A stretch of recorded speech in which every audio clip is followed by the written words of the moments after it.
कभी सोचा है क्या हो अगर हमारे विचार सिर्फ हमारे मन तक ही सीमित न रहें? क्या हो अगर वो असल में हमारी हकीकत को, हमारी रियलिटी को बना रहे हों? आज हम रोंडा बर्न की किताब द सीक्रेट डेली टीचिंग्स के सिद्धांतों के आधार पर इसी शक्तिशाली विचार की गहराई में उतरेंगे। और ये सब कुछ शुरू होता है बस एक पावरफुल आइडिया से। देखिए, ये सिर्फ पॉजिटिव सोचने से कहीं ज्यादा है। ये उस एक छिपे हुए, एक फंडामेंटल लॉ को समझने के बारे में है जो हमारी जिंदगी को चलाता है। ये एक वादा है कि हम में से हर एक के अंदर अपनी दुनिया को बदलने की ताकत मौजूद है। तो ये महान नियम आखिर है क्या? जरा सोचिए। एक ऐसा सिद्धांत है जो हर पल काम कर रहा है, चाहे हम उसे जानते हों या नहीं। ये यूनिवर्स का ऑपरेटिंग सिस्टम जैसा है, और द सीक्रेट का दावा है कि इसे समझना सब कुछ बदल सकता है। इसे कहते हैं लॉ ऑफ अट्रैक्शन, यानी आकर्षण का नियम। इसका जो मूल सिद्धांत है वो बहुत ही सिंपल है। एक जैसी चीजें एक जैसी चीजों को अपनी ओर खींचती हैं। इसका मतलब ये हुआ कि हमारे विचार और हमारी भावनाएं एक बहुत ही शक्तिशाली चुंबक की तरह काम करती हैं, जो ठीक वैसे ही अनुभव और हालात को हमारी तरफ खींचती हैं जो हमारी अंदरूनी हालत से मेल खाते हैं। इसे समझने का एक बहुत ही बढ़िया तरीका ये है, सोचिए कि ये जो ब्रह्मांड है ये एक बहुत बड़ी फोटोकॉपी मशीन है। ये कोई जजमेंट नहीं करता, कोई सवाल नहीं करता। ये तो बस उस एनर्जी को कॉपी करता है जो हम अपने विचारों और अपनी भावनाओं के जरिए इसे देते हैं। तो ये फोटोकॉपी मशीन काम कैसे करती है? देखिए, हिसाब बहुत सीधा है। अगर कोई लगातार चिंता और तनाव की भावनाएं भेज रहा है तो ब्रह्मांड इसकी कॉपी बनाकर चिंता करने के और कारण दे देता है। और दूसरी तरफ खुशी और कृतज्ञता की भावनाएं और ज्यादा खुशी और कृतज्ञता को अपनी ओर खींचती हैं। मतलब असली काम तो हमारे अंदर ही होता है। अच्छा, तो अगर किसी को अपनी अंदरूनी हालत बदलनी है तो सबसे शक्तिशाली टूल क्या है? द सीक्रेट के मुताबिक इसका जवाब कृतज्ञता यानी ग्रैटिट्यूड की शक्ति में छिपा है।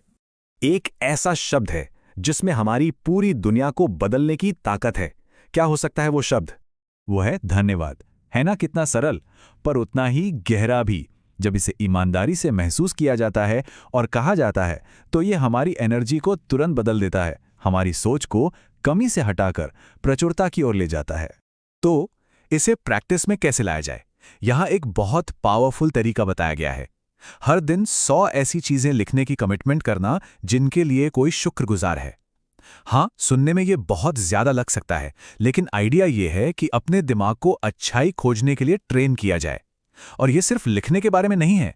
असली ताकत है उस भावना को सच में महसूस करने में, क्योंकि वो भावना ही तो असली सिग्नल है जो ब्रह्मांड को भेजा जा रहा है। कृतज्ञता तो नींव है, फाउंडेशन है। एक बार जब ये स्थापित हो जाए तो अपनी मनचाही हकीकत को एक्टिवली बनाने के लिए कुछ खास उपकरणों का इस्तेमाल किया जा सकता है। ये जो क्रिएटिव प्रोसेस है, इसके 3 सिंपल स्टेप्स हैं। पहला, मांगे, मतलब ब्रह्मांड को एकदम क्लियर बताएं कि क्या चाहिए। दूसरा, विश्वास करें। यह अक्सर सबसे मुश्किल हिस्सा होता है। इसका मतलब है ऐसे काम करना, बोलना और महसूस करना जैसे वो चीज़ पहले से ही अपनी है, भले ही वो अभी तक दिखाई ना दे। और तीसरा, प्राप्त करें। उस अच्छी भावना के साथ तालमेल बिठाएं जो उस चीज़ के मिलने पर हो। विश्वास करना इतना ज़रूरी क्यों है? इसे ऐसे सोचिए, हर इंसान एक ब्रॉडकास्टिंग टावर की तरह है जो लगातार एक फ्रीक्वेंसी भेज रहा है।